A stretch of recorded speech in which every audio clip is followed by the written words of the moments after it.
Qu'est-ce qu'il se passe quand le single censé annoncer ton grand retour flop tellement fort qu'il finit par remettre en cause toute la direction artistique de ton futur album? En 2022, Shai, qui vient d'être annoncé comme jury de la première saison de Nouvelle École, commence tout doucement à teaser son retour à la musique, 3 ans après son album Antidote.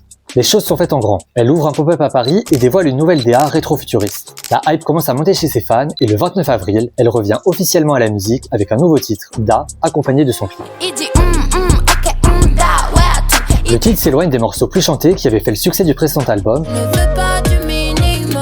pour se rapprocher des sonorités qu'on peut entendre du côté des rappeuses US.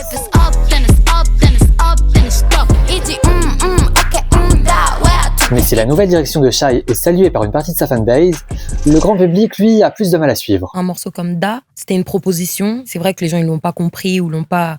Ils s'attendaient à autre chose. Tu sais, t'as toujours entendu Shai dans un certain registre. Elle vient avec une proposition, tu la valides pas. Ouais, c'est frustrant pour moi.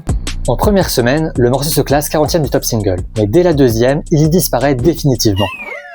De quoi remettre en cause toute la direction artistique de son futur album. Sa seule autre sortie musicale de l'année 2022 sera sa présence sur l'album de Fresh, le gagnant de Nouvelle École. Et ce titre-là, qui ne bénéficiera pourtant d'aucun clip ni d'une promotion particulière, réussira à avoir de meilleurs scores que le retour à gros budget de Shai. Finalement, c'est 2 ans plus tard qu'elle retrouve le succès avec Sans Cœur aux côtés de Niska.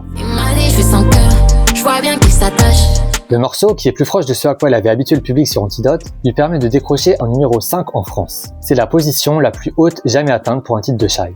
Et ça va lui permettre de lancer enfin son 3e album, Pourvu qu'il pleuve, sur lequel on ne retrouvera aucune trace de Da. Et le cas de Shai, c'est loin d'être un cas unique. Dans les prochaines vidéos, on va un peu revenir sur d'autres échecs marquants et sur les impacts parfois durables qu'ils ont pu avoir sur les trajectoires qu'ont prises leurs artistes. Et pour Shai, vous en pensez quoi? Vous auriez aimé que Da fonctionne mieux et qu'elle continue dans ce registre?